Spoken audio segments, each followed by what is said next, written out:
Hey, what do you know about that? We're live, and the goddamn Eagles won the Super Bowl.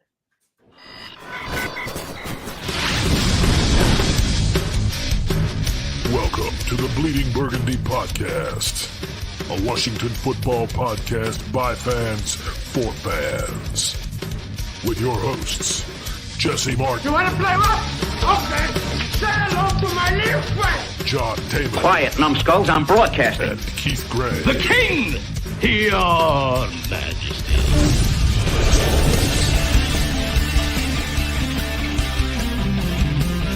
And now here's your host, John Taylor. Hey, everybody, I am John Taman. I do indeed know that the Eagles did not win the Super Bowl. I just figured I'd scare you. Ha! Anyway, so it's me and Jesse today. This is the season finale of the Bleeding Burgundy podcast. Jesse, how you doing this week? Not bad, my friend. Not bad. Not bad. I don't know, man. Having the Eagles even in the Super Bowl. I'm glad the Chiefs finally pulled it out and won at the end. And I'm tired of listening to the Eagles fans fucking cry about all these goddamn things. I'm glad that, what's his name? Dinkleberry said that he did hold. You know, he was just glad he didn't get caught. All right, let's go ahead and bring in the third part of our little Three Stooges here. Our friend Scott from Barrow and Furnace, UK.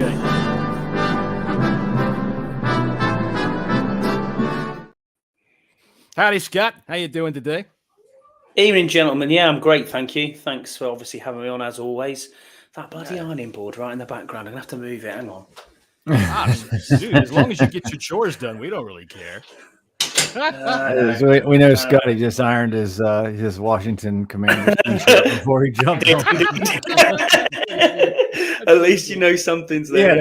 He had a board up in the corner of his house since ironing board. I swear to God, I don't think I even own one.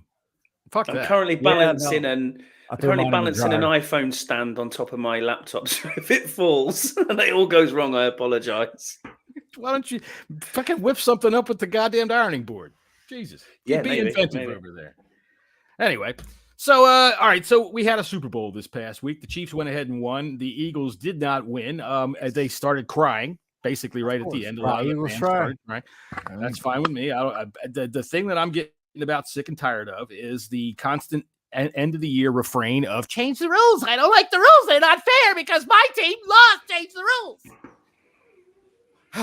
Of course, I'm referring to the fact that I saw something this week, and I'm going to just say this right off the bat. I saw this week. I don't know how much anybody's actually complaining about this, but they want the owners to address the quarterback sneak because they don't like the fact that they've changed the rules to allow the offensive line to just get in there and push. And Jalen Hurts is too big, and our team couldn't stop it. We don't like it. Change the rules. Well, I'm not for all these rule changes, but I will say I think Sean Payton's got a point. He came out and said, well, we're going to do this every single game because it's not a skill play. All you're doing is getting big 300-plus pound men and just getting behind them and just pushing. Yeah. To me, sounds good. I don't think that's right. I don't know, Scott, does that constitute a right on? You could do that each and every play and get 10 yards. No, you can't. Here's the thing. No. All right. First off, let's go ahead, Scott. I don't want to take over here. No, I'm just saying, I think it's skillful in its own right in that, yes, it's boring to watch, but if it works and, you've got then a third that you could sneak it. If you've got a 3rd and 1, or if you've got a 4th and manageable 1 and 2, you could sneak for 2 yards. The difference is you've got to try and employ something to stop that happening. So either you need to strengthen the middle of your D line from the middle and hope that they push the other 300-pound men back more than they push you forward. It's about the line of inches and the gain of inches. And for me, I don't see it being a problem at at as long as you're not doing it. Then you might as well just play tug of war. Not really. It's not about strength. This is about football. That's not really a football. That's a rugby play, man. That's exactly what I've just been watching for the past hour and a half. Yeah. I don't think it's football at all. I think it is. I think part of football is strength on strength. You've got 11, I've got 11. Let's see who's going to stop each other. And I don't think you can get 10 yards each play from this kind of thing. I mean, 1 or 2 yards. I think you can get about at least 5. I don't know. See, I mean, that's why they do that. I've seen us do it, and I've seen us get taken down doing it. It's just a matter. What I always say: offense innovates, defense adapts. They'll adapt. All right, they'll adapt. No. I can guarantee you that rule is going to be adjusted this offseason. Because of course, as it should. Everybody says, "Man, I didn't like it. Couldn't we stop? We couldn't stop him. So change the rule." And it's like the annual refrain. Change. And I think it could be a potentially dangerous play for the quarterback itself.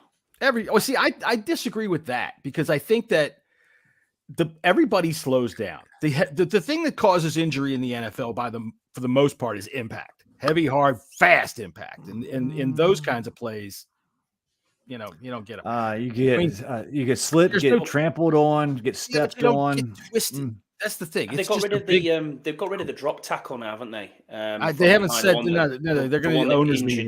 They're going to talk. All right, the one that injured Pollard. Yeah, I saw that, and then I do agree with you, Jesse. It probably is going to go for the rule book, and they're going to look at it. But where I can't even understand or constitute what is a catch these days. So, if you're going to start changing things, let's look at that first. If you want an explosive, expansive plays, they've changed this catch rule. They've changed this catch rule so many times. But let's be clear about what it actually is. Yeah. Here's what you got to do. You got to unclarify it. And that's part of the problem. Everybody wants to know, why can't the referees do this job? And why can't the NFL do this job? And it's because they're humans. They're overly cumbersome. They have tried to take every little piece of minutia and make a rule for it so that when the guy, and you know who I blame for this? I blame Joe fucking Theismann for this shit. And Joe Theismann, I know you're listening. Fucking Joe Theismann. Buddy. Fucking Joe Theismann. When he was on Monday Night Football, it was Joe Theismann was the first one that I ever noticed that on replays would go, "Oh, hang on a second," on every replay. Wait a minute, let's take a look and see if he really. And the NFL went, wow, people really like that. Joe Theismann's talking in there, showing replays. And look, and so now what we have is, I swear to God, look, you can see a micron of that blade of grass touching his elbow. He's down. We have taken everything and reduced it to such a tiny that you can't get it right. You cannot get it right. So I always say when it comes to the catch rules, here's what you do. You go out and get 10-year-olds that are out playing in the street and you say, okay, what did you guys just call a catch? 2 feet down? Catch. Yeah. I kind of agree, but I do think they need to look at that. And I probably agree with you, Jesse. I like seeing the spectacle of the quarterback sneak. I'll be honest with you. There's no one who executed better than Tom Brady, but obviously Jalen Hurts did so many times in the Super Bowl. Well, the sneak itself is different. It's this push that it's the scrum that gets pushed down the field that everybody's talking about. Yeah. Because even really, you can go back to Cam Newton. You can go back even further than that. Cam Newton on a quarterback sneak, you couldn't stop him. 4th and 1, he's got it. It's easy as shit. How many times did you see him score a touchdown by sticking the ball out? Whoop, he just put the ball out over the center's ass and score. That's an interesting one this year because that hasn't worked for a lot of quarterbacks going over the top. It certainly hasn't worked. You've kind of noticed quarterbacks are getting smaller and smaller, Tom Brady was really big on the quarterback's teeth, but you wouldn't necessarily see him go over the top a whole lot. He would just pick the right hole. And to me, that's a football play. He's going in there and now some of these quarterbacks are getting smaller. I mean, obviously Josh Allen's a really, really big dude. You see him going over the top right now. But to me, the normal quarterback sneak trying to get a couple of inches, maybe a yard, is a little bit different than having offensive linemen come around to the back of your quarterback and pushing them up. I think it's different. It almost looks like a maul. See that too much. I see tight ends. I see tight ends and running backs in the back. And I'll tell you what, if a guard or a tackle peeled out and tried to get behind him and a defensive end or a linebacker doesn't destroy the quarterback at that point, then the defense is at fault. This is where I come from with this, man. You got 11 on 11. Push. Shove back. Be strong. It was one of the few things that we did successfully as a Commanders running games. We get a 2-yard gain and turn it into an 8-yard gain by just pushing them down the field. I think it's different if they just push the actual pile, but pushing the quarterback, to me, getting behind the quarterback and pushing the actual quarterback itself. That's where I think I personally would draw the line. He is the pile, So it used to be against the rules. I can't remember when they made this change. How long ago did they change it so that we can do it now? I've only seen it for the last year or two. No, we haven't seen it that much, but Commanders would do it. We're pretty good at it, as a matter of fact. Brian Robinson would get in the middle of those scrums and turn a 2-yard gain into a 6-8-yard gain quite frequent. I mean, that's different. That's a running back. We're talking about a quarterback here. Scott Turner wouldn't know how to call a quarterback sneak to save his life. That's a Swear to pound God. in the swear jar. I'm going to give you I'll give you my impression of Scott Turner hanging off a bridge, and somebody says, "I'll pull you up if you show me what a quarterback sneak is." He goes, "Fuck it, I don't know. Goodbye, Crow World." It's a pound in the swear jar there, John, for the mention of that person's name, but we'll move on from that one. We will. Speaking of offensive coordinator, there has been a man in the Ashburn area for going on 3 days now. Boy, he came in Thursday night, had dinner with Ron Rivera. Had really good long talks yesterday, and then today. I guess they're still talking right now. So it kind of tells me that things are going really, really well. And they're just planning, getting the coaches in line, or they're, really the negotiations are, just ongoing as far as, what the money's going to be like. But I think this is a good sign. You always know I've liked the enemy from the beginning. Yeah.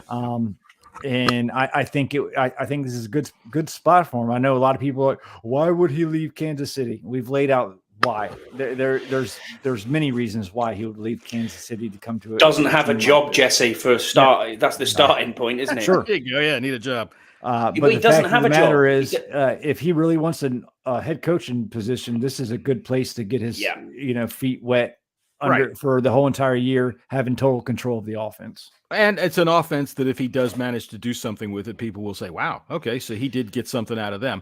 I was talking with George Carmi today. Hey, George, how you doing? And it was the question about Ron Rivera being the sole reason why he came here. And I'm not here to debate that or not, because, George made some good points about him being Andy Reid's good friend. And they might have a handshake deal in the background that says, okay, look, give him the shot that he needs. Right. Yeah. But so how many other offensive coordinator jobs are still available out there that he could possibly say, okay, I want to go take another interview? Yeah, there's still a couple. I mean, there's Philadelphia, right? Philadelia. There's Carolina. That's gotta be tempting. The Colts are still to do a new any of the new hires. Yeah. They Arizona. I think guys. Arizona just they hired a head coach. But I think within the past day they just got an offensive coordinator. I could be wrong, but there's a few places out here, and from all intents and purposes, Eric Bieniemy there's been declining. I just think just going back to Ethan Albright's comments and I don't look at just what any old check mark says on Twitter. I try to find the people to get my information, what I digest in from people that are well established in the league, like Keim. I know Albright has a really good hold in the league, so that's where I get my information. When he first brought that up, we talked about it. He went. I think he went on the Big Doug show as well too. Yeah, that's where we got. And I was ecstatic. I think that this could be really, really good for this team. And the more and more I hear from people from Kansas City, I've been listening to a lot of like Al Galdi, Kevin Sheehan. He's been bringing people on their shows from Kansas City that has been telling us about Eric Bieniemy. I think this would be a slam dunk hire. He's more involved in the offense than maybe he doesn't call every single play, but he has everything to do with actual game planning itself. He made the call, the look, what Patrick Mahomes saw, and I think the one of the touchdowns late in the fourth quarter. It was the Kadarius Toney touchdown, wasn't it? Sure, where he just walked in. It was what Bieniemy saw, and they had planned on doing this. I just think if we got to get this done. For me, Jesse, I'm waiting for that purple smoke, the white smoke to come out. I've been waiting all day for it. I haven't been on Twitter a whole lot in the past month, but I've been on it, checking it every 10 minutes the past couple of days. Refreshing every 2 seconds too. But well, at the same time, go ahead, Scott. This is the time where Eric Bieniemy for me is in a win-win situation. Sure. And I say this because I'm not listening to the noise of why would he come here? Why is it a lateral move? There's lots and lots of that, as you said, with a lot of the national media are talking about that and asking that question. For me, he's betting on himself here because if he does well, and they all get fired by the new regime that's due to come in at some point, then he's in the next coaching carousel, conversation. 100%. He could even be here. He could be here. Yeah, he could be the head coach. That's the other thing. Then you say, will the owner take him on as the head coach because he's not part of Ron's establishment that's been there for the last 2 or 3 years? And also, he's got the opportunity, if he does do well, to grab this franchise by the scruff of its neck and say, right, well, look at me. This is what I can deliver for you, and become that next head coach. So for me, he's in a totally win-win situation here, as long as he backs himself, because his stock is as high as it's ever going to be right now. Obviously, if he tanks and it's crap, right. This is the NFL. You're going to lose your job, and your stock will tank and probably end up, as a passing game coordinator somewhere else down the line. But this is what we've got, and I think it's a great opportunity for Eric Bieniemy to come in. I'd still like to see, run game coordinator or something like that, and bring in Greg Roman. Greg Roman, you know what I mean? Bring him in as well. Yeah, I guess that's all that's a dream team. He's out there, and he went from not being interested in this job to being interested in this job. So, that's something that if Greg doesn't get picked up from somewhere, I'm sure he wants to fucking work. And he doesn't have to, let's be honest, he won't have to move very far, will he? That's the other thing you've got to think about, for family reasons and stuff like that. Because who doesn't love paying Maryland taxes? All right. I do have a special announcement here. I hate to stop the conversation. We'll bring it right back in a minute, but this is important. So, ladies and gentlemen, the time has come at last in the season finale of the Bleeding Burgundy podcast. Making his 4th appearance of the year, a man who has thrilled millions around the world in 3-second intervals as Commanders games come out of commercial. A man whose refusal to wash his feet has given dignity to drunken alley bums everywhere. A man who probably has a Nike swoosh tattooed on his penis. A man who needs no introduction, except for this one that he forced me to make. To everyone listening at home, abroad, and all the ships at sea, it is my honor and privilege to introduce the man, the legend, the reason you're here. Keith Gray.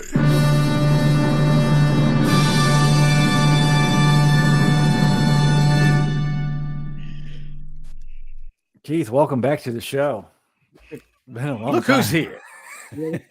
Year, really? That was not. I thought that was appropriate. And besides, our audience expects this kind of grandeur when you make an appearance because, frankly, you are the international television sensation. You are the straw that stirs the drink in this place, my friend. I like your glasses. Thank you, sir. They're new. Yeah, I can see you got a new light, too. Oh, I can wait. It's a monitor. I just don't. Yeah, I don't know how I can get rid of that. You can't, Keith. You can't. We've been dealing with this ever since we started. You can't get. I got these lenses are brand new, and they have this freaking filter in them that stops all that, so you can see my eyes as if it really makes any difference. Sorry, John. It does not stop all that. It doesn't stop everything. It is glass, as a matter of fact. But I do like watching Keith go like his glasses. It's like. It's good. We're all visually challenged on this podcast. It's good. We are. Like we're all getting old and senile. Hey, it's the fucking 2023, baby. We're all glued to our screens. Looking ahead there, Keith, as well. All right, so here, let me bring us back down here to normal. There we go. All right, so we were talking, Keith, about Eric Bieniemy probably coming on board. So before I say what I had to think about it, go ahead. What are your thoughts on this? Oh, there you go. Yeah. Thanks for coming. Thanks for joining the show.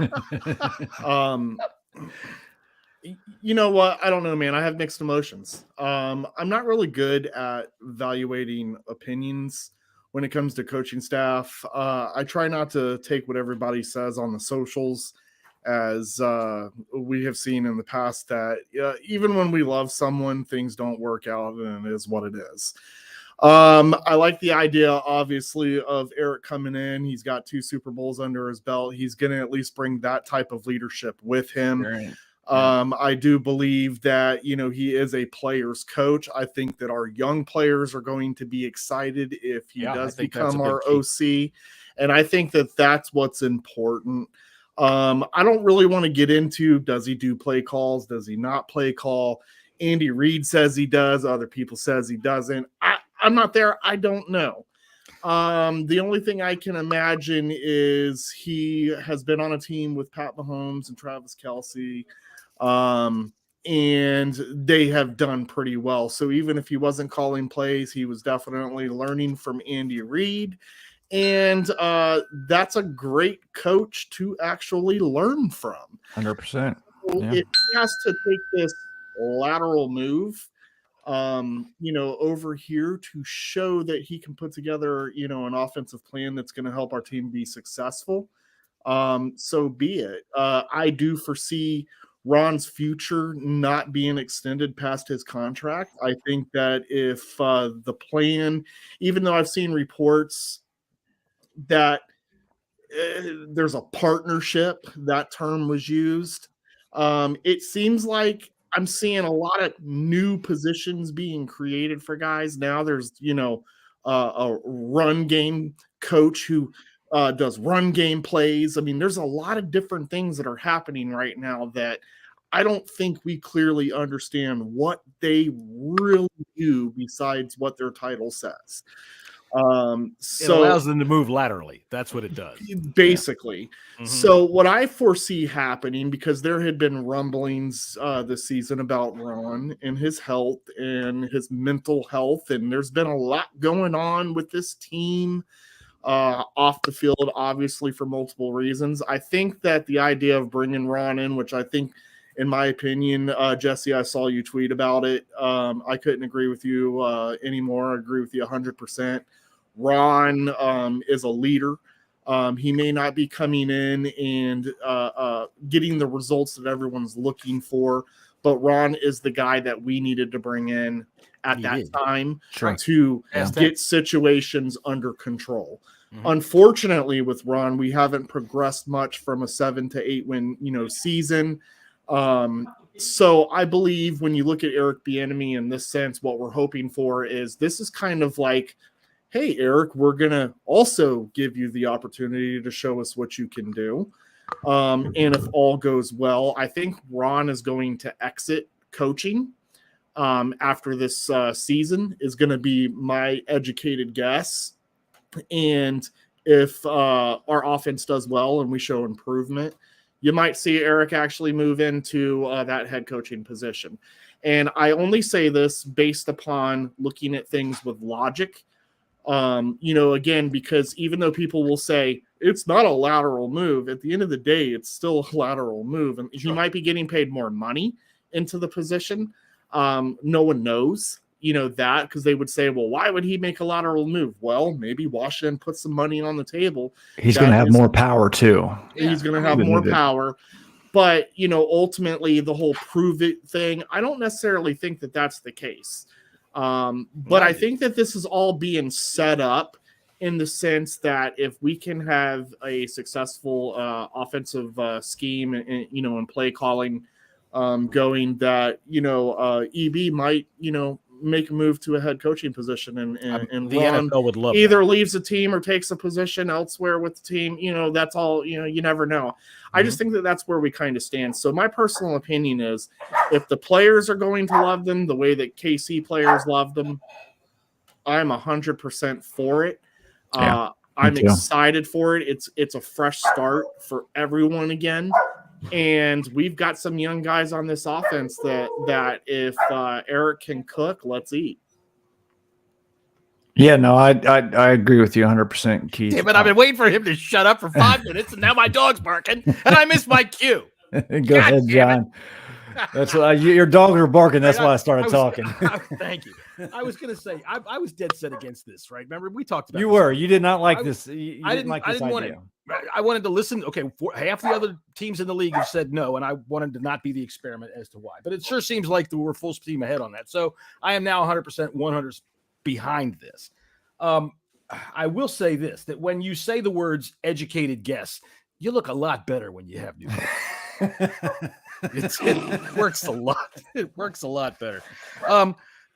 The play calling, I'm not really concerned about. I wasn't even concerned about it before when I was making my reasons against why I wanted it or didn't want Eric Bieniemy, because play calling is just basically strategy, and the flow of the game is going to dictate whether you can do that or not. And how can we can't be much worse. Look, dude, here's how you start to get on my good side. Don't call a goddamn sweep on 4th down and expect fucking Curtis Samuel to block down on a goddamn Pro Bowl defensive lineman. That's what I say. So we talked about it before there, John, didn't we? And we were saying that, Eric can come in here and he's been lauded by Andy Reid and the Kansas City Chiefs in the Super Bowl for mainly looking at adjustments through the game, not at halftime, but straight away through the game. That was his main role. That was his job under Andy Reid this year. Andy Reid said that he's still calling plays. He is calling a good game.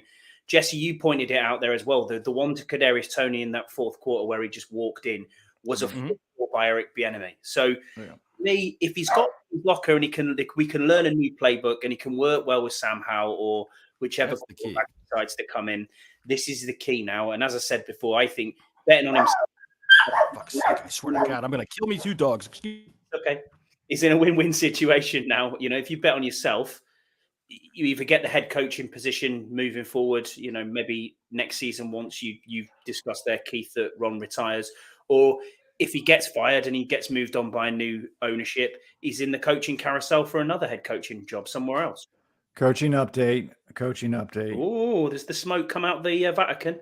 No, Thomas Brown was just hired as the Panthers offensive coordinator. So there's another one that's down. I'm excited. Bieniemy was my number 1 choice. I said this, over a month ago. His experience, you said, I think both you and Keith said it before. The experience that he has with grooming Patrick Mahomes as a young quarterback. He came in, he was the coach when Patrick Mahomes first came in the league. So he has experience grooming a young quarterback. Go to Sam Howell, young quarterback, got a lot of kind of traits. I'm not saying he's anything close to Mahomes, but he has some traits that he can use with his mobile ability. I'm excited to see what that partnership could lead to. And listen, you hear the likes of LaShawn McCoy coming out saying that he didn't like being. That's one fucking player. One player. He's hard on his players, which is not necessarily a bad thing because all those players over in Kansas City appreciate. He will get on them when they're doing something wrong. All right, and a lot of players of this level, they want to hear that. They want to be coached, and to me, that's coaching.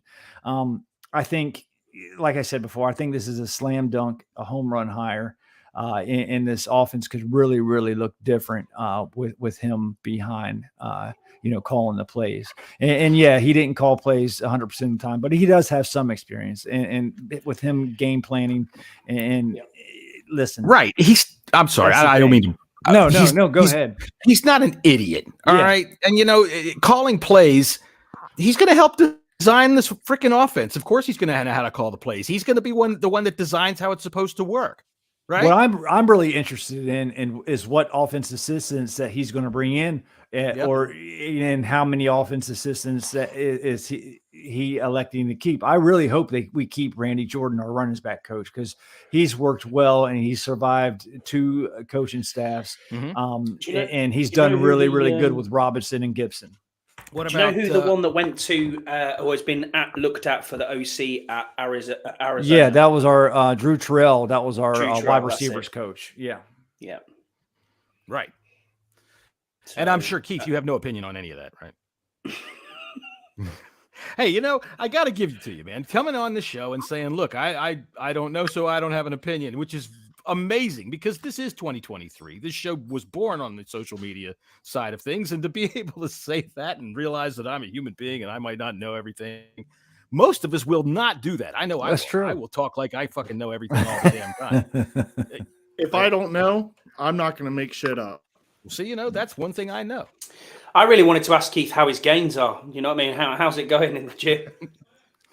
I'm serious. And to be honest, I'm down 20. Loved this week. You must have loved this week. This must have been one of the best weeks in your life, surely. Oh, hell no. The wife has probably been fucking hassling him all week. Probably the bad. Yeah. How was the day? Were there any tears? Keith? Were there any tears? There were tears. There were.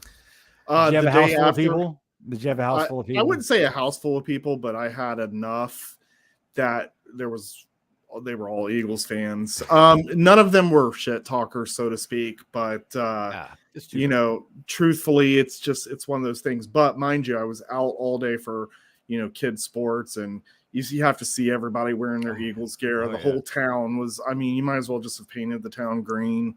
Talked to a lot of friends that I would typically hang out with for a Super Bowl, but they just, couldn't come by or whatever the case may be. And everything was Eagles talk. And, me personally, I'm keeping it honest. I'm like, the Eagles have a better roster, but you're going against Pat Mahomes. It's going to be a tough game. That was pretty much the conversation. A lot of them were nervous, but confident that their team was going to win. That's a good way to put it. They were confident. Next day, after all this happened, and I was out in the public, there wasn't many people wearing green. It was somber. There was no one talking Eagles, except for the radio stations. And my wife is like, whatever, it's just football. It doesn't affect my life. And I think the only crybaby was my kid, because he made a wager with a kid who was a KC fan. Right. Exactly. Right. Those kids. Yeah. Pat Mahomes fan is what he is. Right. If the Eagles should have gone over and kicked that kid's father's ass. Right. Well, I should kick my kid's ass for being an Eagles fan. No, but shout out to your kid who was the only one in school who backed the Chiefs. Yes. I love that. I was like, yes, you are raising him right, kid. I love that. Absolutely. That's what I love about that awesome kid. He is the most honest kid. If you don't want to know the truth, don't ask him, because he'll tell you. My son, my oldest son, for his birthday got a cookie cake. My little kid, my youngest son, comes up and he says, cookie cakes suck. And we all just died laughing, and we're like, well, you can't be mad at his honesty, but that's how he is. So my kid went to school. He was not going to be persuaded by all these little Eagles fans kids, and that hat, which you guys I don't think could see, it was actually an eagle and it said Eagles. He literally colored it red. He just good. Man, good. Mr. Independent stuck to his guns. We have a word for those guys because around here, when I was growing up, those guys were Cowboys fans, and we just called them dicks. Yes. Because they just knew how to get under our skin like that. Yeah. All so right. Awesome. So speaking of the Super Bowl, I guess we could recap a bit of the game. I thought it was an interesting game, but I will tell you, here's my story of the Super Bowl. Are you ready? The wind picked up here incredibly during the game, right? The wind outside my house got about 45, 50 mile an hour gusts. Yeah. And in the fourth quarter, right? Because everything went haywire. The touchdown that the Chiefs got that put them ahead, and then the Eagles had to score another touchdown before the Chiefs could go back down and do what they did to win the game, right? The second to last touchdown. They're at the 2-yard line. I think this was the one after Kadarius Toney's punt return. Right, they get down to like the 2 to 3 yard line, and just at the snap, my power went out. Whoosh! And I'm like, "There's 5 minutes to go to Super Bowl. 4 minutes to go to Super Bowl." I'm like, "Fuck! What the fuck?" So the power came back on, but it was just long enough that it was out that it knocked my modem down. So I'm waiting for the TV. Fuck! It takes like 5 minutes for it to come on. It comes back on, and now the Eagles are down at like the 2 yard line, and I'm like, "Shit! I missed all of that shit!" And boop! It went out again. So I missed both of those touchdowns. It came back on just in time for me to see the Chiefs move it down and start to. It was like I saw like 3 plays before the guy laid down at the 1 yard line, which is something we can discuss because strategy wise, I am not so keen on that. We'll start with you, Scott. What do you think of that? My opinion of it is, by analytics, it worked out. So it's hard to say. No good. It worked out, right? They got what they wanted. I'll do that. I understand why they did it, but for me, It's a difficult one. You're a player, and you're thinking, I can walk this in a Super Bowl and score a touchdown. Well, yeah, but when are you going to get that opportunity again? You just go in, wouldn't you, and just be like, "Sorry, I didn't understand you, coach. I didn't hear what the call was. I just ran in," because you're keeping that ball, and that's on a mantelpiece for the rest of your life. I scored in the Super Bowl. Yeah, for me, it's an odd one. I do understand the strategy as to why you would do that and kill the time to kick that winning field goal, but. It was one of them. I agree with the decision. It worked out for Kansas City. Fair play. Well done. That's had to have been a little bit nervous because I think Bucker missed an extra point earlier, but it was the right call. I mean, no matter how you look at it, it was definitely the right call. Burn that time. It's a 96% chance that you're going to fucking win. So I mean, you go with the analytics there. All right, Keith, you were telling me earlier that when Jesse said that, you were going to say he was stupid. Please comment. I don't think I remember that, sir. Look, don't put me on this. Yeah, I'm literally still working as we're doing this too, and I have to leave to about. But go ahead, you guys are good. All right, the reason I complained inconveniencing me, but fine, let's do this. Sorry for putting your show in the way, buddy. The reason why is because number one, everybody's like, okay, you can guarantee that the worst you can get is overtime at that situation, right? The worst that can happen is he misses the kick and you go to overtime. All right. So, okay, but that's not the worst that can happen. You go to overtime and lose. All right. So they say take the guarantee, which is to run the clock down and kick the point. Well, like Jesse said, he had missed a kick before. We saw a slow motion replay of him kicking off once where he damn near turned his ankle and not only that, but there's video after video after video after video after video, which comes after other video of guys slipping all over that damn field, all over the place. I'll tell you why. The turf that they had down is actually some of the best, absolute best sports turf ever made. Yeah, but the weather. Really, the humidity that was it was abnormal for that time of year, and that's what caused that field to be a little bit slick. It's like a TPS or a TTP athletic. It's like freaking like $5 million just to fucking have that goddamn field. Right? I knew we asked the right guy about this shit. It's crazy. It's expensive. I knew we asked the right guy. Shit. But that's the grass expert. Exactly. The George Coma of Virginia. It was a kind of a perfect storm with the weather, and that's what made that so right. That so this is what I'm saying. All right, because everybody's like, the Eagles can run right down the field and score, and I'm like, well, but there's 95 seconds left in the game. I don't remember how many timeouts Philadelphia had at that point. All right, I don't remember how many they had. 0? Was it 0? Well, then shit. Take the guaranteed 6.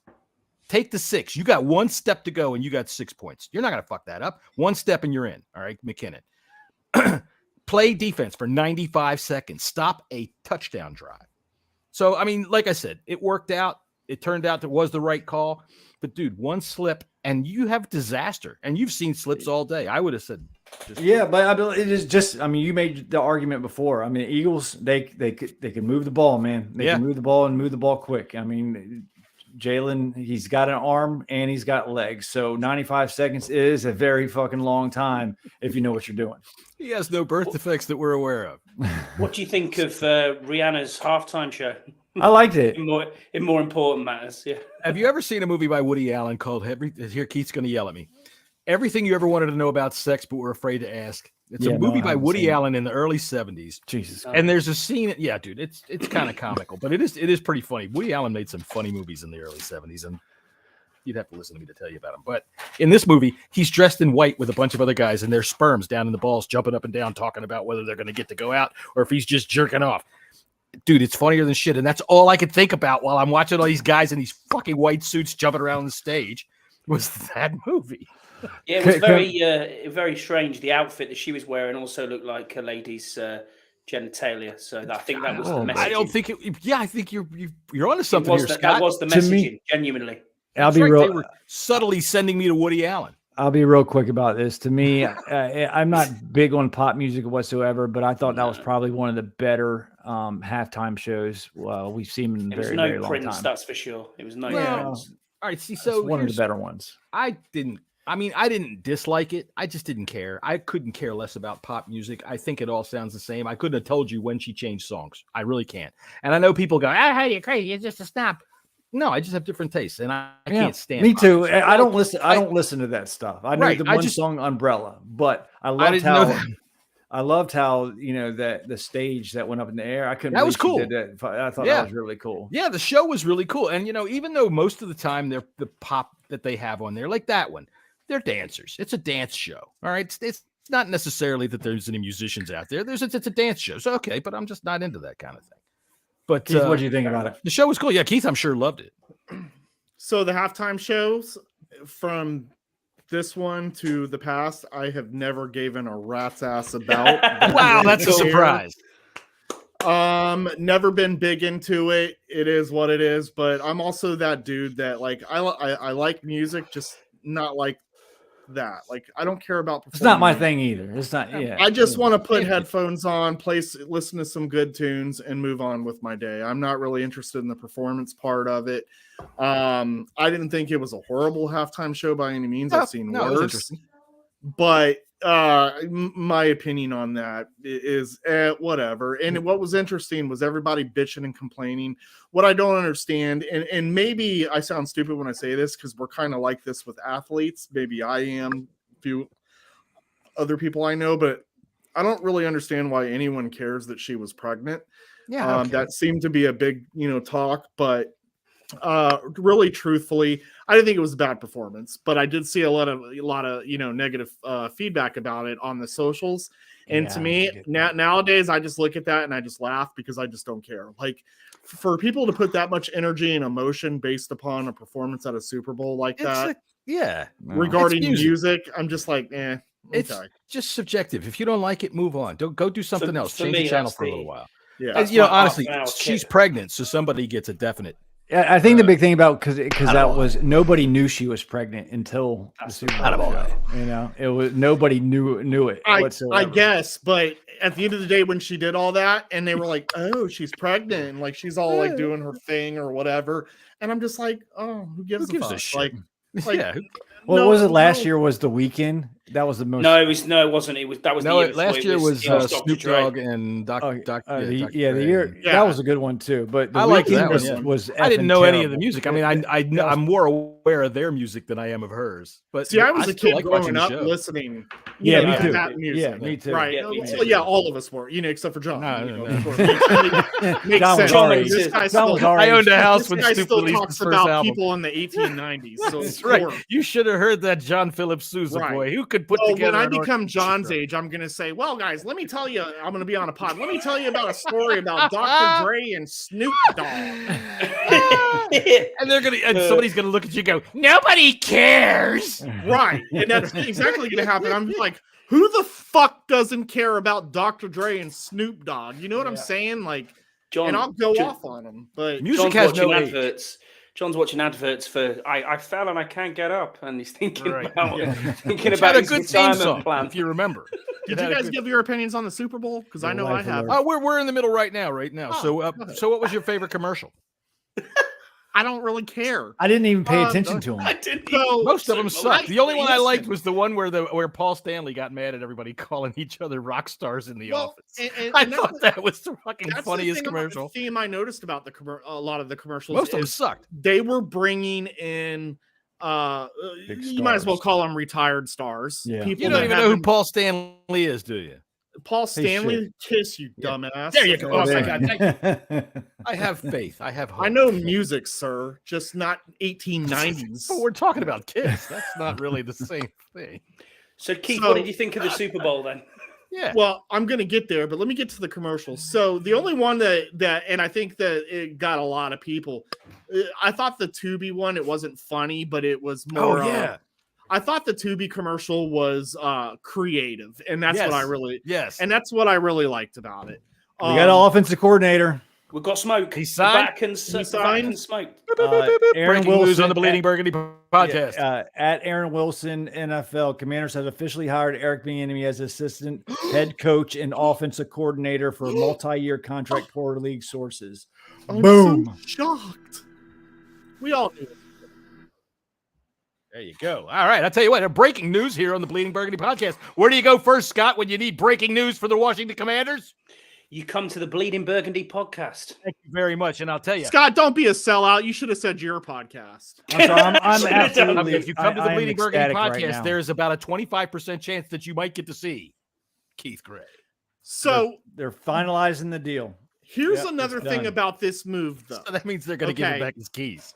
Here's the other thing about this move. Yes. We're all excited about this move. Not me. I'm okay with it. I want my close friends of fans, just be careful with this. I'm not saying he's going to fail. I'm just saying that this organization has been a failure and it fails people. So let's temper the expectations and just... It's Super Bowl, baby. We're going to Super Bowl. No, I know exactly what you mean, though. You know what I'm saying? Like, Keep going. There's nothing wrong with being excited about this move, but the problem is like guys like me were excited about the Carson Wentz move, and I literally want to go punch myself in the face 50 million times on that. Take your new glasses off first. Pro tip. Good call. Good call. You know, these are bifocals, John. That's how old I am. Nice. Dude, I'll tell you what, they're going down steps is a fucking thrill, isn't it? Oh, it's yeah. Yeah, so apparently I'm nearsighted in one eye and far in the other. But anywho. That comes from masturbation, from what I heard. One eye's at the shop for me and the other one's getting the change. So all right, who knows? A little bit of update. I mean, it's pretty much a done deal. I'm just going to read this. The Commanders have offered Eric Bieniemy, their offensive coordinator and assistant head coach. The two sides are working to finalize it. Basically, everybody's saying it's a done deal. They just got to sign. Oh, it was a done deal yesterday. Dude, I'm telling you what, there's two reasons why you stay for 2 days of interviews. Either they stole your keys or you're ready to sign the deal. When they said this morning that they were talking about staffing changes and staffing moves, man, that's you don't talk about that unless you're ready to go. Oh, Josina Anderson said the deal was agreed to before today. Yeah. I knew it was. So yesterday, no, never mind. It doesn't matter. No, go ahead, dude. You had your finger up. Go ahead. I dropped the parrot yesterday and gave a little smile because my DM got lit up by two people and they confirmed the same thing that said that this deal was done yesterday. The thing is reports were still going out, had went out an hour before, and everyone was saying the same shit that they were going to meet again today. And I'm like, you know what? I don't want to get in the game of this shit anymore. I'll just delete it. But that actually was being said yesterday behind the scenes that a deal was done. Ooh. So I was banking on it. Check this little nugget out right here. All right, this is Tom Pelissaro. He's big time. Everybody knows who he is. Mm-hmm. Eric Bieniemy agreed to terms to a multi-year deal as their assistant head coach. So that title, assistant head coach / offensive coordinator. His agent, Jason Fletcher, told Tom, KC wanted him back, but Bieniemy got the title upgrade, pay upgrade, and a chance to build his staff and a big commitment. So there's things that are working behind the door, and I believe this has to do with the new owners as well, too. If you can kind of read between the lines right here. And they got Snyder to fly his jet out. Correct. I got to tell you, Tom Pelissaro has the haircut that Scott has been dreaming of. And then reading in between the lines as far as a future head coach as well. That's what I'm saying. It's there because I'm telling you, the rumblings were real. Yeah, there's the parrot, baby. I deleted the parrot because I'm like, you know what? I don't want this nonsense. I got it. I don't want to go through it. We will keep it alive. But anyways, this is all setting up because I kept it for that. The rumblings that I had been hearing about Ron's, wanting to protect his health. things are going nutso with the team. Then all of a sudden, boom, you start seeing all this ownership situation. Dan puts the team on the market, so on and so on and so on and so on. So this is all coming together. All the puzzle pieces are making sense. But I'm just not. People are starting to pick up on it too, reading between the lines. Correct. And these lines were getting read to me last year, but I'm just not going to get into that game anymore. I think the new owner has already been decided. Yeah, I think so too. I agree. If you read between the lines, as you boys have said there, you listen to what Roger Goodell said on Radio Row at the Super Bowl when he was asked about the sale. You've got Josh, what's his name, Harris, is it, who is walking around Ashburn during the Super Bowl. He's looking already this side of the pond. The Crystal Palace fans are very worried about him selling his stake in the Premier League club that we've got over here. 76ers are going to make him $4 billion. And maybe he has already been chose. And then they've already been talked about him. Before you ask your question. Okay. Guys, sorry, I got to roll. Okay. All right, well, it was great to see you, man. It really was. Absolutely, man. I know. Like 5 years, it feels like. Listen. It's been 82 years. Listen, when we get back to when basketball season's done, and I know that we're not going to be doing pods, maybe we can, maybe we don't, but when things get back to normal come this upcoming, football, well, we'll have, draft talk, stuff like that. We'll do a draft. Yeah, we'll do a free agency show. I'll be back, dude. It's just, it's basketball that's killing me right now. Hey, man, that's cool. You got kids, and I got to tell you, I know you got to go, but I'm proud of you. You're taking care of those kids, and you are coaching youth is tough to do. And we need good people to do it. So, and look, hey, those glasses do a world of difference on how smart you look, too. I'm telling you. All right, guys. Smart today. Listen, I love all of you. I'll talk to you soon. I'll see you in September, dude. All right. Bye. Later. All right. Keith Gray, everybody. Keith Gray, everybody. Now, what were you saying, He made an appearance on his own show for once. I was just saying that. By the way, it's interesting. I should just make sure we know before we go too much further. This is Scott Hartley, also known as the Tom Pelissero of Barrow and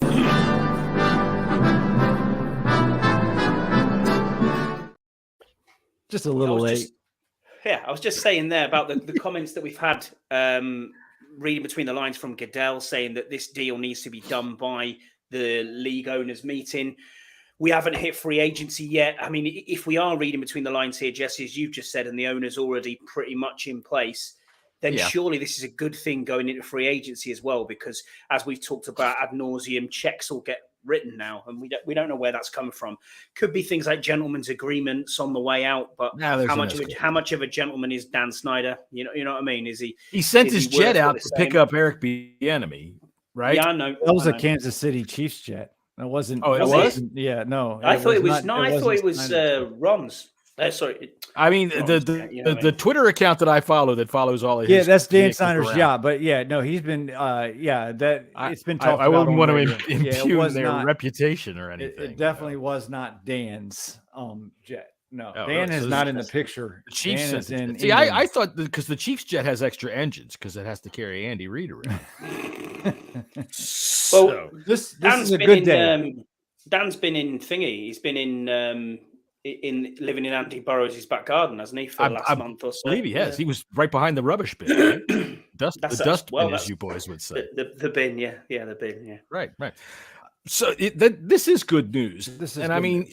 It really is good news. I mean, we can read all kinds of in-betweens with it and all that sort of thing like that. And I tell you this, I do not doubt that, because honestly, I get the complete feeling, especially over the last week, right before this interview started. All of the other interviews leading up to this were just for shits and giggles, due diligence, just for show, just to say, I mean, these things happened in a blink. There really wasn't much publicity behind them. There really wasn't much energy generated about any of these other visitors that came in to talk about this offensive coordinator job. This, I think, was a done decision from the beginning. Yeah, from the beginning. Right. I said yesterday on Twitter. Right. On Twitter, look, I tell you, because who was it? George Carmi. I said earlier, he made a point about Andy Reid and Ron Rivera being so buddy and tight. And, these guys do. It's a small community. There's no doubt in my mind that it's possible that Andy Reid could have come up and said, hey, listen, you give me a couple of your fries there and I'll make sure Eric does a good job for you. And he says, look, he can't get a chance right now. He's had some kind of something has been keeping people from hiring him. He needs to be able to get out from under my shadow, which, let's face it, covers practically all of Missouri. So this is an opportunity. And calling on a guy like Ron Rivera, who he knows and trusts, is not going to undercut him. He's going to do him right. Gives him that chance. Yeah. For me, yes. Scott G just said the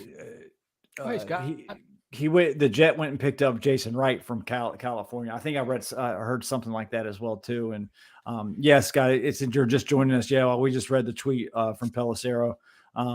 And tell us your thoughts. I think this is a great hire. I think that he can do some really good things with the offense. They got to fix this offensive line. If they're going with Sam Howell, which the number one priority now is the offensive line. Well, let me ask you this now, because when you're saying if they're going with Sam Howell, now I see Derek Carr, who is your dream guy. And wait. Before I go too much further, I got to stop my bad habit. You had a comment about what he was just saying before I changed the subject. Go ahead, Scotty. No, I was just going to say, are you excited now? We've got an offensive coordinator in, that it's taken this long to get him in, and that we're going to have a new owner, and things are on the up. In your fandom, John, you've seen Super Bowl wins. Jesse, you've seen Super Bowl teams.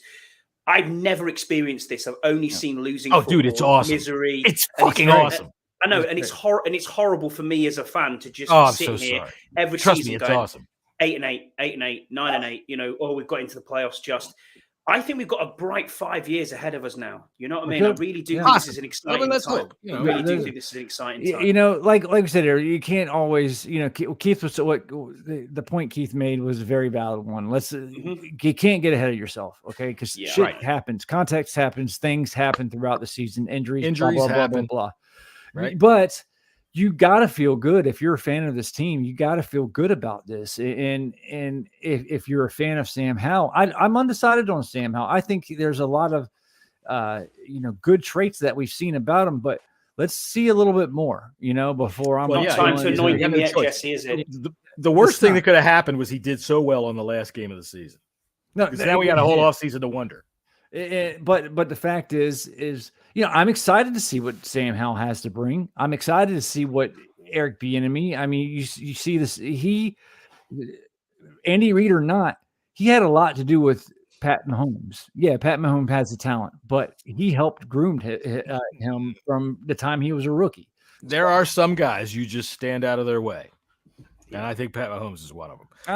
But in a way, see, one of the things that I said in one of my arguments against Bieniemy in one of my Twitter threads about it was, let's see what he can do without a legitimate generational talent like we see with Patrick Mahomes, and a guy that might also be a generational talent at his position in George Kittle. However, I got the right one. Kelsey. Let's go, Manny. Hell yeah. Kelsey. Okay. But at the same time, somebody else also said one time during the course of a game, how is Kelsey always so fucking wide open? And that's got to come from scheme. That's got to come from scheme, right? So when I hear play calling, is the big drawback and all of this, that's just strategy. He's going to design those plays. He'll scheme them open. He's seen how to do it. Yeah. That's one thing that we do know. He knows how to do it. He's got the experience, and Manny. I think this is great, man. I'm really happy about this. I'm happy to hear whatever new owner is going to come to town, and I think this upcoming 2023 season is going to feel like a new year. Do you really think though that it's done and it might be behind the scenes already? I think so. Yeah, I think it was done 2 days ago. I think it was done probably before the Super Bowl. But no, we're talking about. He's talking about the ownership. Ownership. Yeah. I think the new owner has already been decided, and they're working the shit out. It's just, like I said, I got no information on it. It's just a feeling that I have. I hope so, because, as I've said ad nauseum, and as I'm sure that I speak eloquently for the majority of Americans and, yes, human beings around the world. Fuck Dan Snyder with something huge and gigantic. You can hear my dogs fucking playing grab ass in the background. I wish one of my dogs would take Dan Snyder's nuts in his mouth and just chew it until they come off. Eric Bieniemy is now the new assistant head coach and offensive coordinator, and get out of here. I think it's fucking awesome, man. I think it's fucking awesome. I'm all right with it now that it's happened. See, here's how I am, and people can call me a homer because I don't give a shit. I was against it at the beginning because at that point we're just discussing the strategies of it. But when it comes right down to it, once he's hired, I'm behind him 100%. Let's go. And when you mentioned Sam Howell, yeah, please get these dogs. These fucking guys are going nuts. When it comes to Sam Howell, I really liked what we saw in that Cowboys game. But with Eric Bieniemy coming on board and the potential for him to become the next head coach, for all the things you said earlier, Jesse, about that Ron might retire, he might go off in the sunset. We got new ownership coming on board, and that always cleans house. Maybe this is the offseason that we do move heaven and earth. Maybe he sees a quarterback up in the draft that he likes a lot. At that point, I'm not going to complain, because if he's the guy going forward, go get your guy. Go get your man. I just don't think we have the money to do that, or the draft capital to do that. So either way, either of these massive free agents that we've got, the Lamar Jacksons, the Derek Carrs of the world. I wanted Derek Carr, openly admit I wanted to see him. He's going to New York now. He didn't want to go to New Orleans, and it's just, I'm one of them where I think to myself, we have to roll with what we've got now, because there's decisions that need to be made now. I posed this question on our pod last night, and I'll pose it to you two now as well, because I'd like your opinion on it. Who do you sign first? You should invite us on your pod once in a while. I will. But do you sign Chase Young? Do you pick up his 5th-year option? Do you sign Payne? Do you sign Sweat? Do you sign Cam Curl? All of these people need to get paid, and they need to get paid quite big money. I'm paying Curl. I'm paying Payne. Yeah. You're paying Curl. I'm paying either. I am not picking up the 5th-year option on Chase Young, and I'm going to give one of the contracts to either Chase Young or Montez Sweat. Can't take them both. You can't take them both. Now, I want to rewind just for a second before I forget what he said about money-wise. If this ownership deal is all done, money's not going to be a problem. Signing players isn't going to be a problem. No. It's not going to be a problem anyway, because no matter what, all right, we have bidders. We know that. Now, I've heard some scare tactics coming out today that, if he doesn't get $6 billion, that's bullshit. Right. So I think that because the NFL is not foolish, all right, this is a multi-billion-dollar international corporation. It's one of the biggest premier sports leagues in the fucking world, and it's one of the biggest entertainment industries in the world. They're not dumb. They're going to make sure that when there comes a little bit of time of some ripples like this, where we have ownership change, which it doesn't happen very often, but it does, that going forward, you can make plans. You can say, okay, we can go sign free agents. This money is going to be available no matter who buys the team, because that's a prerequisite. It's got to be. You got to be able to afford it. The second the person is signed, you have to write the check to keep it in escrow. And right. The guaranteed money of the contract. Sure. And I would think a prospective owner would be involved. My only in that issue if it wasn't done. I would think so. You would think so. The potential owner is the potential owner has to have 20% of the fee in liquid assets. It's 30. I think it's 30. Is it 30? Yes, 30%. Wow. So if it's 6, and that's why Josh Harris is having a little bit of an issue right now because of the liquidity. But I know I think that's what he's doing, is looking for backers. And I have a feeling that's who's buying the team. I don't think it's Bezos. I mean, obviously I could be wrong, but I think he's just getting his backers in order to be able to come up with that 30% for the NFL, because the NFL, I think, winds up paying Dan whatever the asking price is, and it's kind of like a loan process. All right, okay. Listen here, I'm going to go ahead and give you a little secret that's come aboard with the NFL owners meeting coming up in March. We've already gone ahead and set into the agenda that we're going to talk about the new owner. And as far as I'm concerned, his wife better be having a fine ass like Dan does. You're going to have to be paying good old Jerry some money to go ahead and vote for that. Because listen, Tanya makes us all look good in the owners meeting photo. I always make sure that I get situated nearby where I can at least get a finger right near her thong. My God. It's just, it makes everything so much fun when it comes to these owner meetings, because honestly, all you got to do is talk to Jim Irsay and his drug-addled ass, or look at Virginia McCaskey while she's trying to show you her girdle. That's just disgusting. Having somebody that's fine in there is fine with me. So that's why I'm all for anybody from Hollywood that wants to sign in and bring Selma Hayek on board, because good Lord, I'd like a look at her titties. Jerry. Jesus Christ. I thought Jerry was on the retreat, with the darkness retreat with Aaron Rodgers. I thought that's where they were.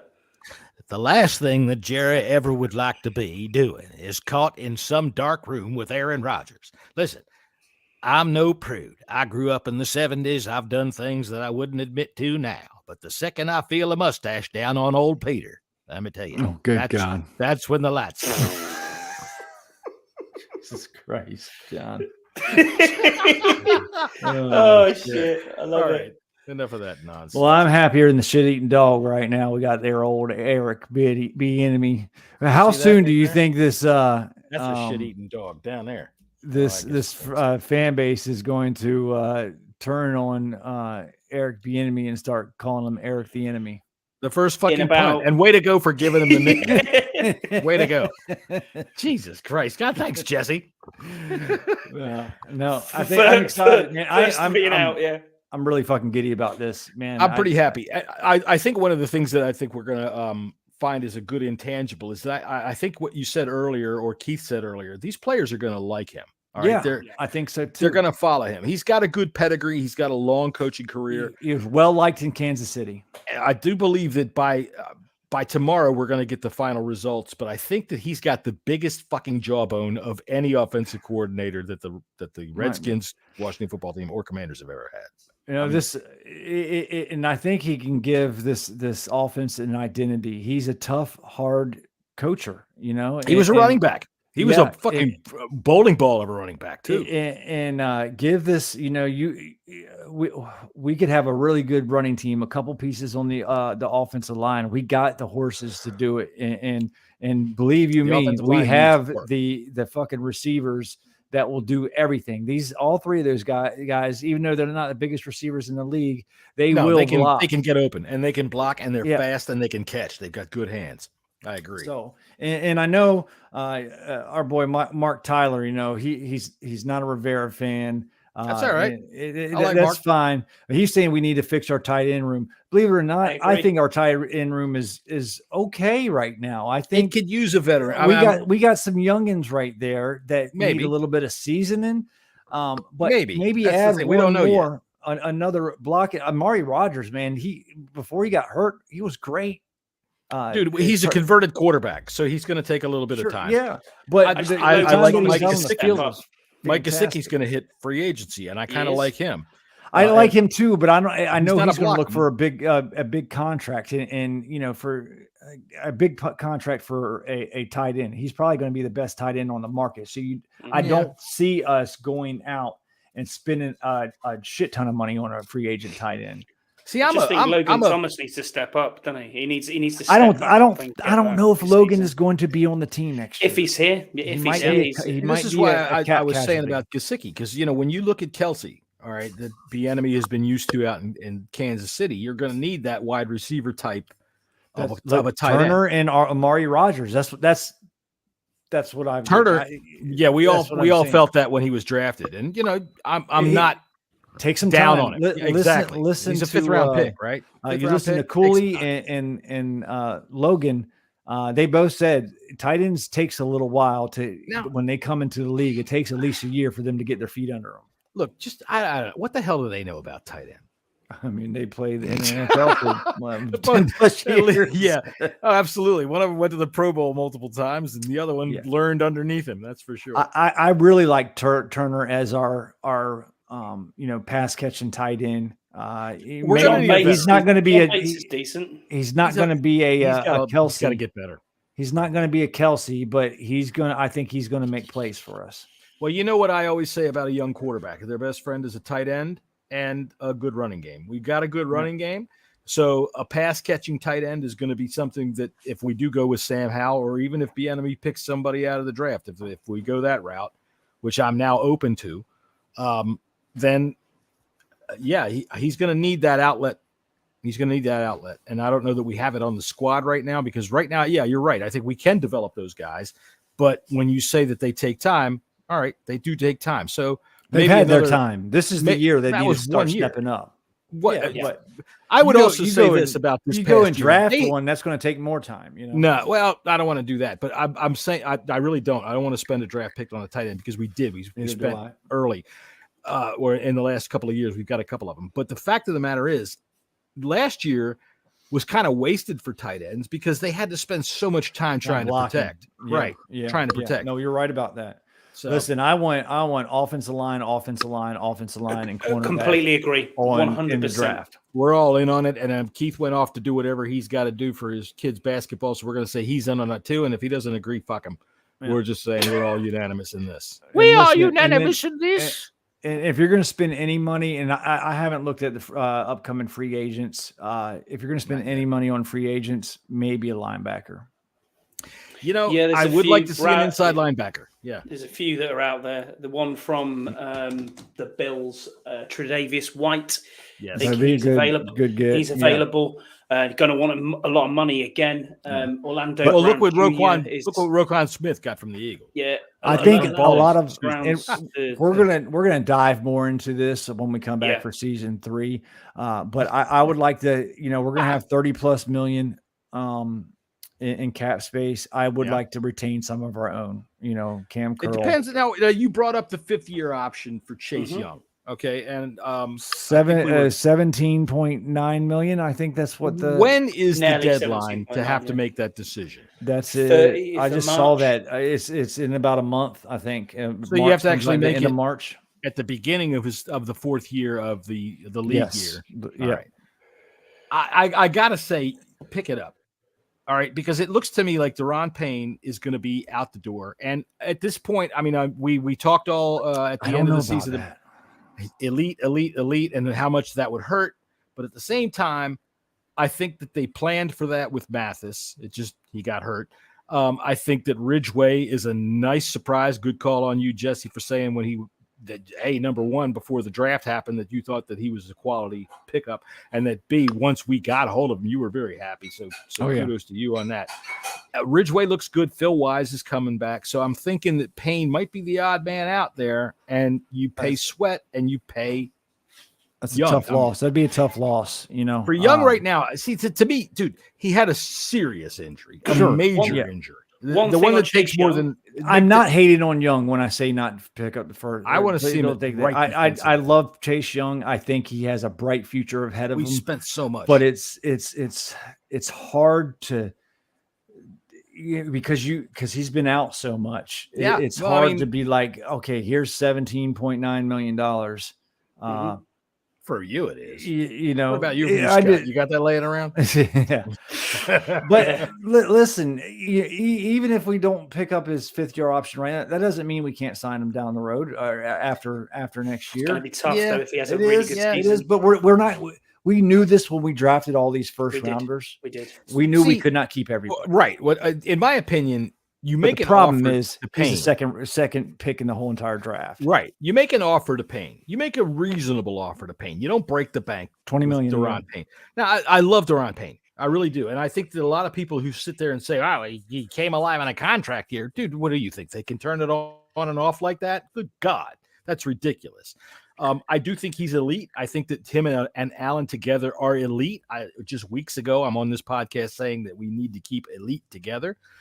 But finances are what they are. Reality is what it is, and I think that a pass rush is what you're really looking for out of Chase Young. I don't want to pay him all that money and have him over there at fucking left defensive end. Here's one for you. Then that's not why we brought him here. The Twitter sphere went a bit mental yesterday, and I saw it last week as well. And it was the same thing again. It wasn't our Twitter Spaces; it was the Chicago Bears side. They are apparently really interested in. I can't remember his name. Is it Bryce Young? Yes, quarterback. I'll take Justin Fields for Payne in a third. No. So I would take Justin Fields in a heartbeat. Hold on. I've heard. There's serious rumors, and a lot of it going around that we were willing to apparently trade Chase Young and the 16th pick for Justin Fields. Oh, I wouldn't do that. I don't know if that's real or not. I don't think I'd do where that. did you see that? I didn't see that. Yeah, I haven't seen that either. All over their Twitter, honestly. Just in their Twitter. No, so I it didn't make it to ours. That's probably. I'd maybe do pick 16, but I wouldn't add another player to it. No, thank you. Yeah, Justin Fields hadn't showed me that much. I think, in my opinion, he's shown enough that in college and then moving into the pros, he's been a big running threat, but he hasn't had any other weapons to work with. I think I would take that deal. I would take it. And frankly, Really? for those of y'all, hang on a second. For those of y'all that are paying attention, I don't give a shit how long we've been on the show this time. This is our last show of the year. True. And so we're going to just keep talking until we're done. I would. I think if we could move Daron Payne for some value, better than a third. Oh, he was saying that. talking about pick 16. Oh, well, that and Chase Young. Yeah. No, I don't know if I'd have done that. I've been seeing a sign and trade with Daron Payne. I mean, these are just fan dreaming, speculation, and I don't even want to say the word speculation. They're just coming up with some shit and putting it out. And you got to think too, if Chicago is willing to give up on Justin Fields already, that's a red flag to me. I would say so. You're correct, except that I see how he plays, and I it's like I've been saying. I mean, we saw how Sam Howell played in one game. If the enemy came in here and wanted to go a different direction, we'd be all right with it. And they're getting. Howell looks like a better passer to me than Justin Fields. Tell you what, man, Justin Fields. He's got a cannon, but he's not that accurate. Because he hasn't had anybody that can get anywhere. He had Darnell Mooney for a half a year last year. He's good though. He's good, but a half a year. And the fact that we think he's good is because Justin Fields started to find him. I would love to see Justin Fields here. If we could somehow wrangle a deal with them and get him here. I'm not getting him to first round pick value though. That's just too much. He ain't Patrick Mahomes, but he's like he has the potential to be Mahomes light.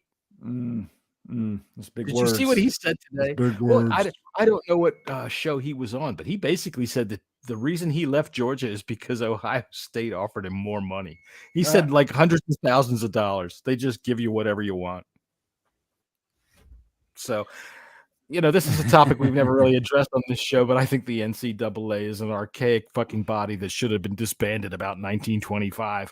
And the rules behind it are ridiculous. These are professional players, and it's one of those things that we all pretend it doesn't happen, and it sure as fuck does.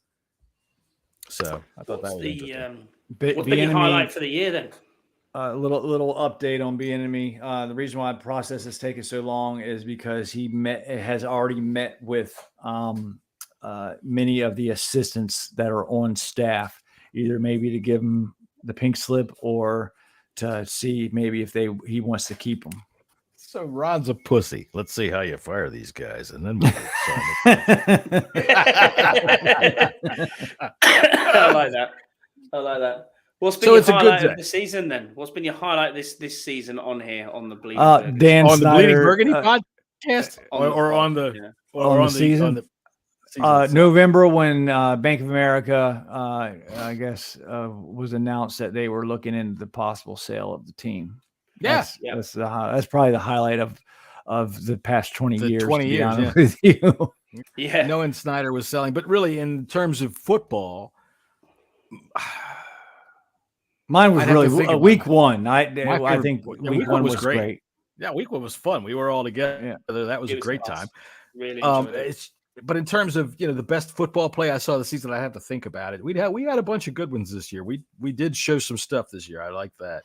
I think, but maybe the Jahan Dotson touchdown pass that put us ahead in that week one game when we were. Yeah, I was just about to say that Carson Wentz threw it up and snuck it right past the defender, and Dotson went right up underneath him. That was beautiful. That was Terry's catch away at Indianapolis was pretty good, special. Yeah. Terry's catch that Howell threw to him in the Cowboys game. Unreal. I liked it so much because of how accurate it was and how Terry had to kick in that extra gear. That extra gear said, "Hey, you haven't used us since we were in fucking Columbus, Ohio. What's up with this?" And he had to track that ball. I liked that. So yeah, man. What about the show? I'm feeling highlight the on show the show itself. Yeah, what's your highlight on the show? Bringing you on the show has made everybody.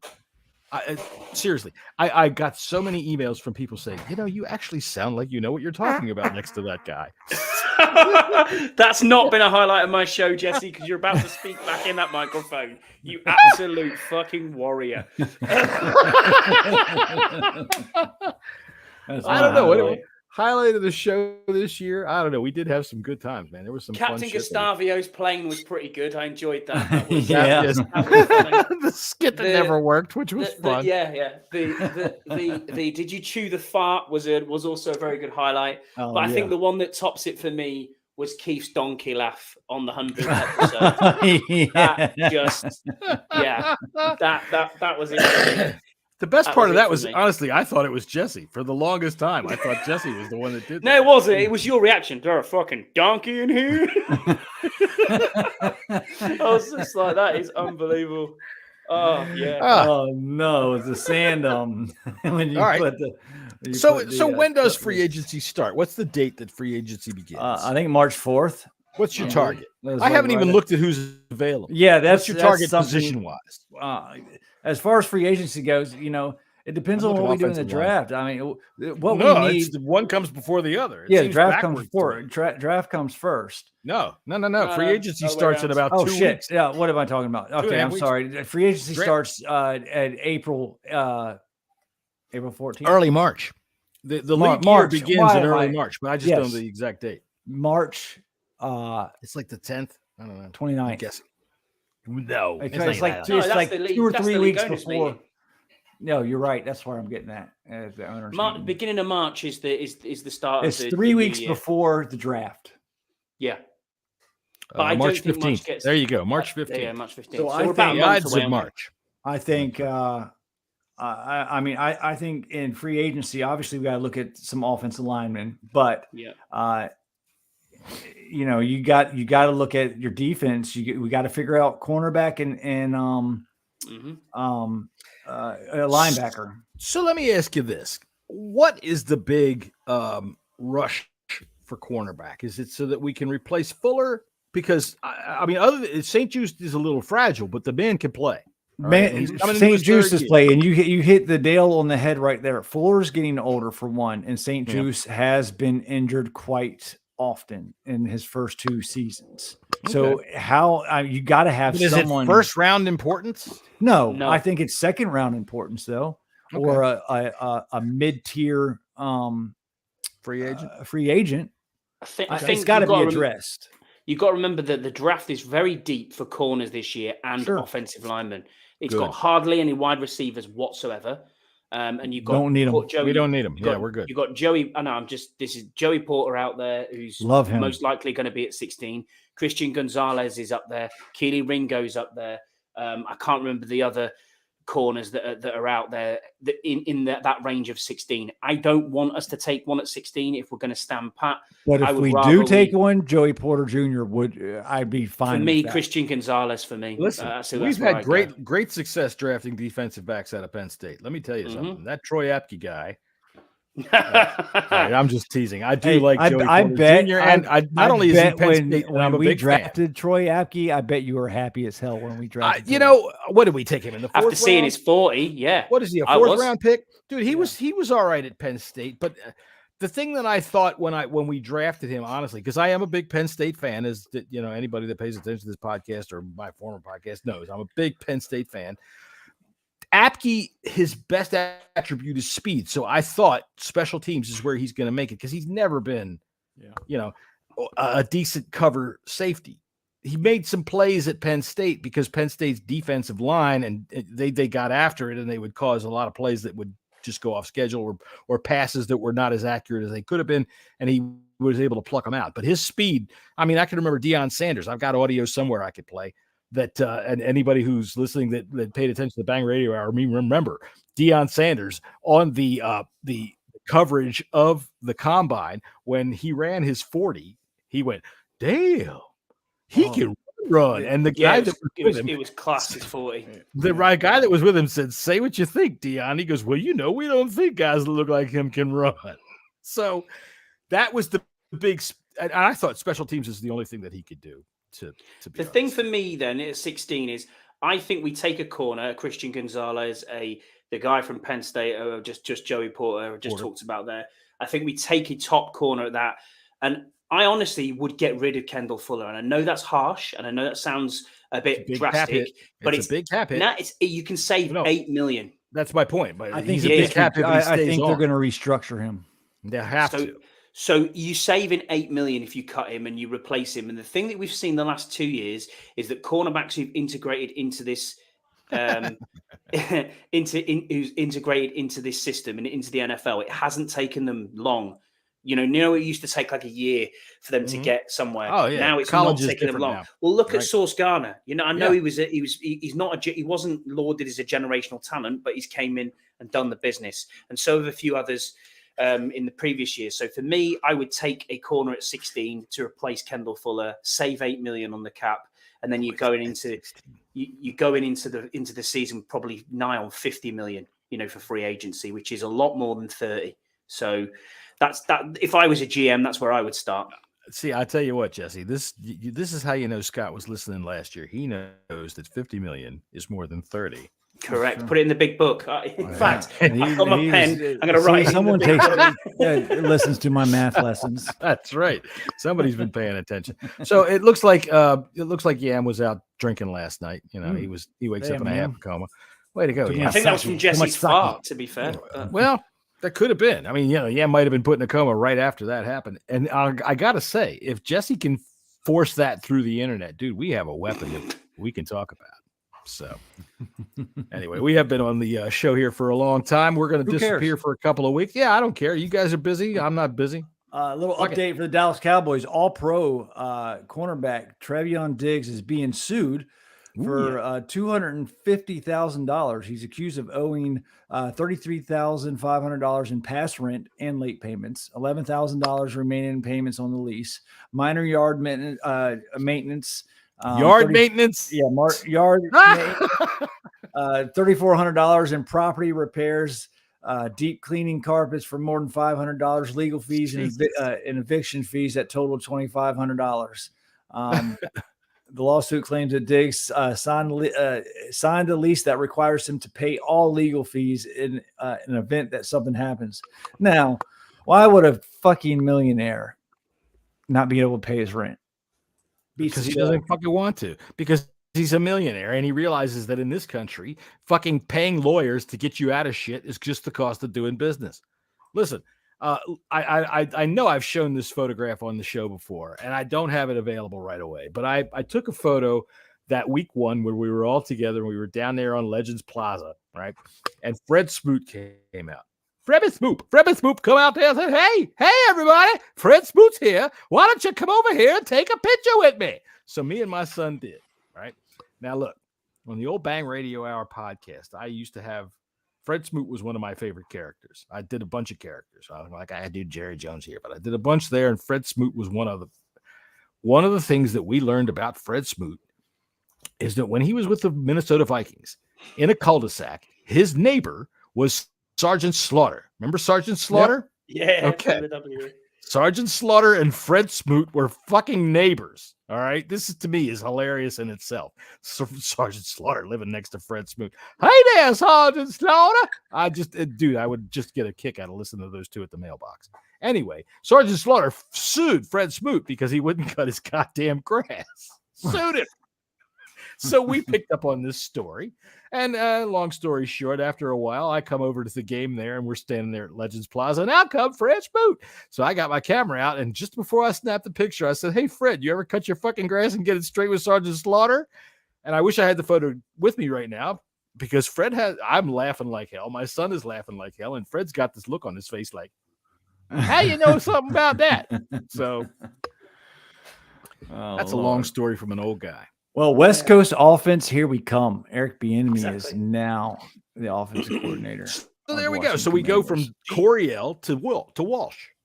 Do you boys want to do a wrap up of the season pod, or are you all this done? Is it. Say it done. This is it. Welcome to the wrap up of the season pod. All right, okay. This is the Unless you have a plan. If you have a plan, let me know. I don't know if you wanted to do like breakdowns of position group by position group, or is that going to be boring? We'll probably be doing that during the free agency when we're starting to look for that. Yeah, and what we need. We'll come on like the week of free agency when they start. Yeah, the week of Marcus, right how you doing, free buddy? agency starts. I can tell you this though, we've been on for an hour and a half, and our viewership keeps going up. So how you doing, Scott? Let's keep going. I'm good. Well, I'm good. That's good. Show us your ironing board. You showed us. What do you guys, real quick before we go? What do you guys think now that we're moving to the West Coast offense? You know, we had that a little bit with Jay Gruden. Gruden scheme guys open all the damn time. Yeah. I'll tell you this, other than the fact that we burned the bridge with Jay Gruden, I think that Jay Gruden would be a quality passing coordinator for practically any team. The dude schemes guys wide open. So I don't have a problem with it. At this stage, honest to God, and I know you're going to hate me to say this, but dude, anything but Scott Turner and 19 points a game for the last 3 years. That's what I need to see. Put the ball in the end And I think zone. that's what we're going to get. The difference was because no one can deny that Scott Turner was able to scheme people open. What his issues was in the red zone. Quarterback couldn't And hit him. as we know, with the West Coast offense and Eric Bieniemy, you know, he has experience calling plays in the red zone. I mean, the fucking Kansas City Chiefs scored almost every time they went into the fucking red zone. Here, I was going to pull these numbers out earlier, but I'm going to do it now. 401 yards per game for the past, I think, 3 years. You got Patrick Mahomes, though. So you got to put an 30 asterisk. point. Okay, asterisk. But if we could even come down to 375 in 20, an average 27 points per game. What do we average now? About 280? They average 30 points per game. 30 points we per average game. 19, yeah. All I want to see is for me, the thing that let Scott Turner down was adjustments on the fly. And obviously we've seen this with Eric Bieniemy now in KC, that he is the ultimate adjuster. He can do it straight away. Plays change by situational calling. And that's what we need to see. You know, I listened to the Kelsey's pod earlier and they were talking about it and he was saying, we were out schemed on one of these plays that, you know, I should have heard the call at center and changed the play call and we were caught out. And it's like, okay, I get that. And Travis Kelce's been open. And as you said, John, he's always open. So for me, you find that tight end one, if you have to find it in free agency or you have to find it through the draft or you find it from someone in your building already here, like an Amani Rodgers, as Jesse said.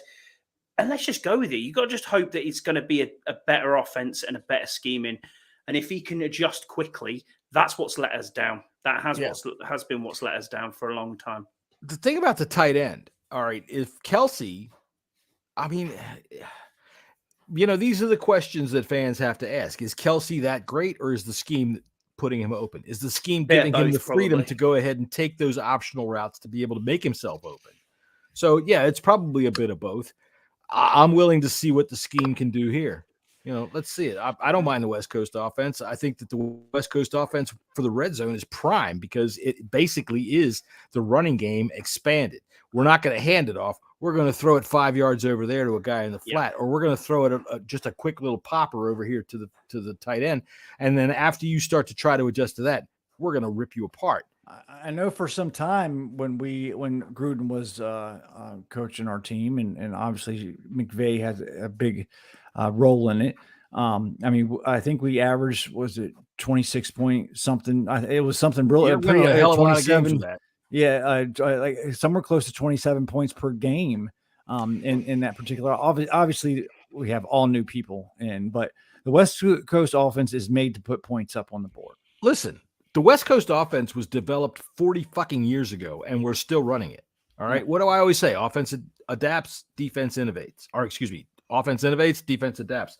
Thank you, Wine, for turning me backwards. Offense innovates, defense adapts. All right. So when you look at offensive innovations over the course of the last 40 years, all right, you can even go back 50 years. Let's bring Don Coryell into this.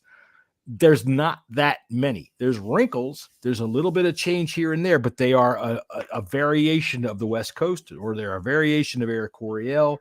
These are the things that are mainstays. So whenever offense innovates, like we saw with the read option as a primary focus of the offense, it took a year for defense to adapt to that, and it's gone. Right? Not gone, but it's, if you see a team running more than 20% of their plays during the course of a season, oh my God, what the hell are they doing? Okay. So with the West Coast offense, if it didn't work, they wouldn't keep running it.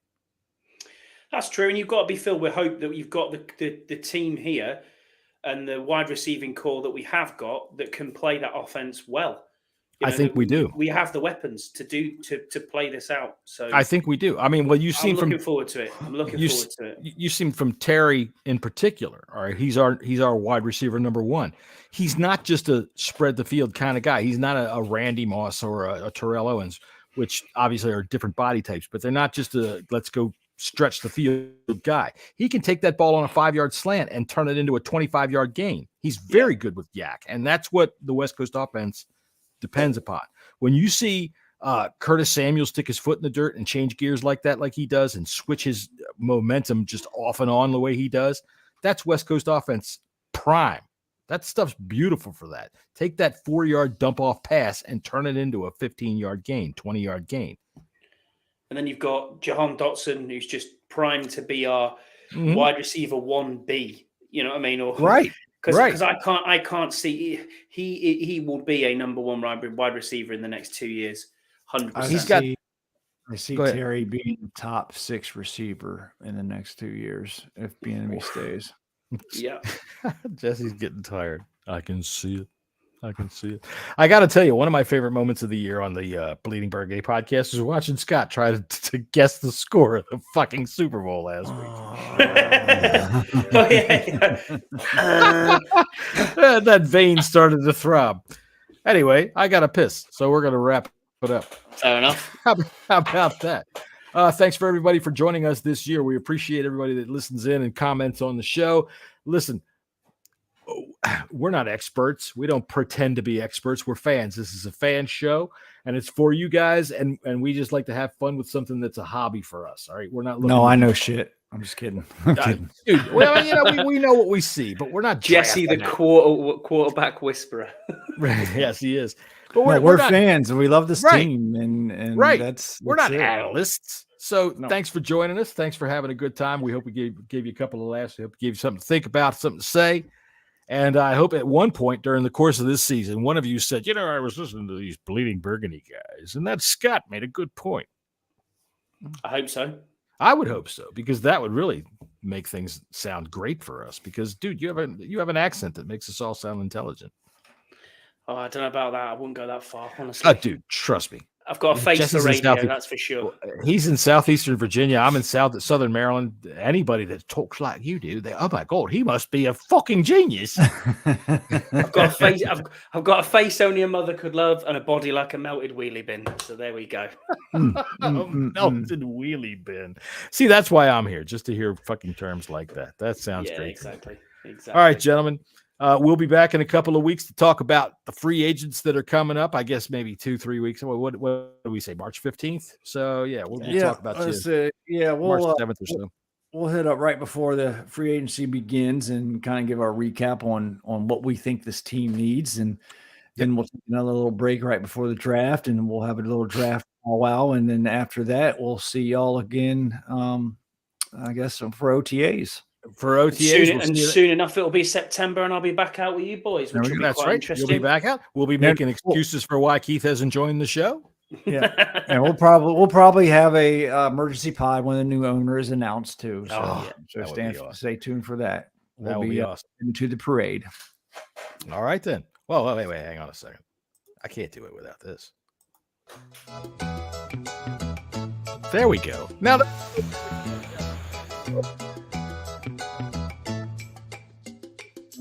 You sailors at sea, be careful because you can drown in that shit. Bye. I gotta hit the button.